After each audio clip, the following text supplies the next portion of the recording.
महत्वाची चर्चा सध्या महाराष्ट्रामध्ये जो प्रश्न निर्माण झालेला आहे वगैरे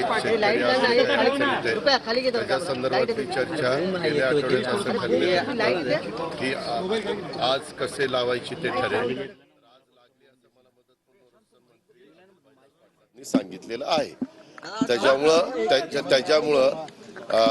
ह्या कांद्याच्या संदर्भात स्वतः देवेंद्र फडणवीस पियुष गोयल साहेबांना परवा दिवशी भेटले। मी काल इथेनॉलच्या संदर्भामध्ये गडकरी साहेबांना रात्री भेटलो। गडकरी साहेब आज सकाळी अधिवेशनाच्या निमित्तानं ह्याला जाणार आहेत, गेले असतील दिल्लीला। आता हा प्रश्न जो आहे तो दिल्ली स्तरावर असल्यामुळं आम्हाला तिथं जाऊन अमित शहांची आणि संबंधितांची भेट घ्यावी लागणार आहे। माझी शुक्रवारी ज्यावेळेस मी बोललो त्यावेळेस देवेंद्र फडणवीस म्हणले की आपण सोमवारी किंवा मंगळवारी त्या ठिकाणी जाऊ।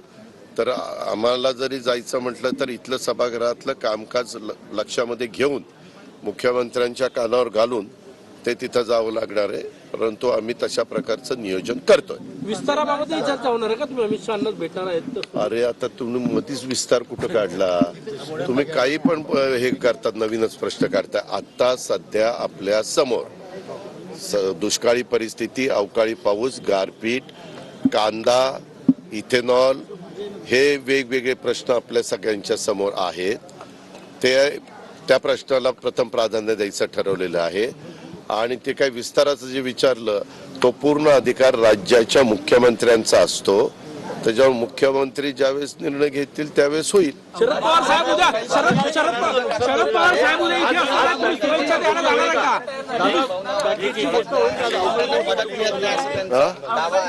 काय शेतकऱ्यांना मदत मी तुम्हाला तेच सांगतोय ना, मधल्या काळामध्ये कॅबिनेटला वेगवेगळ्या पालकमंत्र्यांना आपापल्या जिल्ह्यामध्ये जाऊन पाहणी करा असं सांगितलेलं होतं।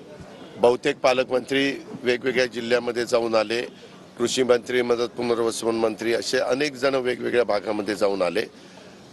व्हिडिओ कॉन्फरन्सिंगच्या द्वारे देखील जिल्हाधिकारी, विभागीय आयुक्त यांच्याशी संपर्क साधण्यात आला। त्यांनाही सांगितलं की पंचनामे ताबडतोब त्या ठिकाणी पूर्ण करा। आताही मी अकोल्याच्या बाबतीमध्ये जिल्हाधिकाऱ्यांशी मगाशी बोललो, ते म्हणले की दादा अजून थोडेसे बाकी आहेत, परंतु आमचं वॉर फुटिंगवर काम चाललेलं आहे। पंचनामे झाल्याशिवाय साधारण काय काय कुठल्या कुठल्या पिकाचं, सोयाबीनचं, कापसाचं, धानाचं, तूर असेल, कांदा असेल, वेगवेगळ्या पिकांचं, फळबागांचं जे काही नुकसान झालेलं आहे त्याचे आकडे पुढे येणार नाही। आणि ते आकडे आल्याशिवाय काय आपल्याला एक आहे, NDRF SDRFचे मधल्या काळामध्ये नॉर्म्स पण बदलले गेले आणि नवीन नॉर्म्स आलेले आहेत। मागे एकनाथराव शिंदेंनी मागचे नॉर्म्स असताना नॉर्म्सच्या दुप्पट जवळपास मदत त्या ठिकाणी केली। 10,000 कोटीपेक्षा जास्त रक्कम ही महाराष्ट्रातल्या वेगवेगळ्या भागातल्या शेतकऱ्यांना अडचणीतनं बाहेर काढण्याच्या करता देण्याचं काम झालेलं आहे। तसं ह्याही वेळेस मंत्रिमंडळ आणि एकनाथराव शिंदे आणि त्यांचं सरकार त्याबद्दलचा निर्णय त्या ठिकाणी घेईल। सत्ताधारी आमदारांना 40 कोटींचा निधी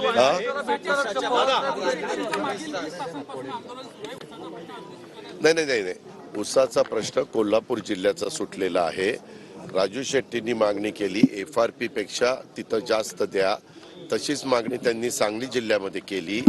खरं तर राज्य सरकार एक बघतं की शेतकऱ्यांनी ऊस घातल्यानंतर FRP प्रमाणे त्यांना पैसे मिळालेत का, पैसे मिळायला उशीर झाला तर राहिलेल्या जेवढा उशीर होईल त्याला 12% व्याज का असं लावलं जातं आणि ते शेतकऱ्याला दिलं जातं। अशा पद्धतीनं ती भूमिका आहे। परंतु राजू शेट्टी शेतकरी संघटनेचे नेते या नात्याने त्यांची वेगळी मागणी आहे। आता ही मागणी कोल्हापूरच्या कारखानदारांनी एकत्र बसून त्याच्यातनं मार्ग काढलाय। आता ही मध्ये सांगली जिल्ह्यातल्या कारखानदारांनी एकत्र बसून त्याच्यातनं मार्ग काढावा। पुरवणी मागण्यांमध्ये सत्ताधारी आमदारांना 40 कोटीचा निधी दिलाय, त्यामुळे कुठेतरी विरोधकांनी टीका केलेली आहे। काय वस्तू नाही, त्या टीकेत काही अर्थ नाहीये, तथ्यहीन टीका आहे। पवार साहेब दादा उद्या पवार साहेब दादा पवार साहेब उद्या नागपुरात आहे, तुम्ही शुभेच्छा द्यायला जाणार आहे का? नाही हे ते आज म्हणालेले नाही, ते प्रत्येक भागामध्ये जाऊन ते सांगतायत.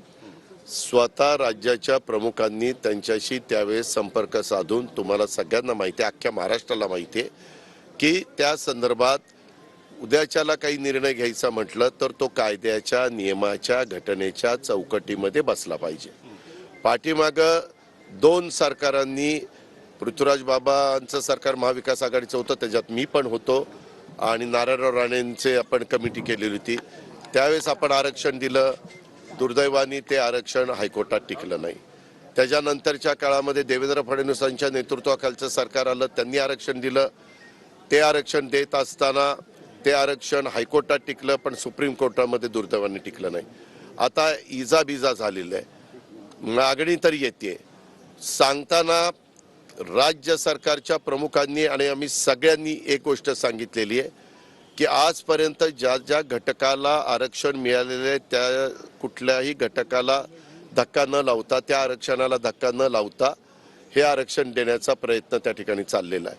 आता हे करत असताना मागास आयोग, त्यांच्याबद्दलचा अहवाल, मागे हायकोर्टाने सुप्रीम कोर्टाने कुठल्या कारणाकरता ते नाकारलं, फेटाळलं, त्याच्याबद्दलच्या ज्या काही त्रुटी राहिल्या असतील त्या त्रुटी त्याच्यामध्ये दुरुस्त करणं.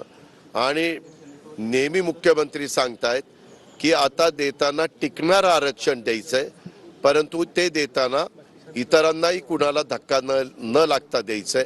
आता प्रत्येक जण आपापली भूमिका मांडण्याचं काम करतंय, आपापल्या पद्धतीनं प्रेस घेतंय किंवा भाषणामध्ये सांगतंय.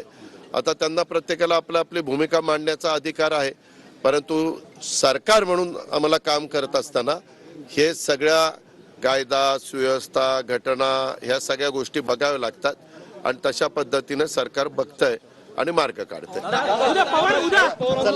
पवार साहेब इथे उपमुख्यमंत्री अजित पवारांनीही माध्यमांना प्रतिक्रिया दिलेली आहे. प्रत्येकाला आपली भूमिका मांडण्याचा अधिकार आहे असं अजित दादा म्हणतात. प्रत्येकाला आपली भूमिका मांडण्याचा अधिकार आहे असं त्यांनी म्हटलंय. तर इतरांच्या आरक्षणाला धक्का न लावता मराठा आरक्षण देण्याचा प्रयत्न आहे असं देखील अजित दादा पवार म्हणाले. तर कांद्यासंदर्भात गडकरींना भेटलेलो आहोत, अमित शहांची देखील भेट घेणार आहोत अशी माहिती देखील त्यांनी दिली आहे. मराठा समाजाला टिकणारं आरक्षण द्यायचं आहे असं देखील अजित पवारांनी म्हटलंय.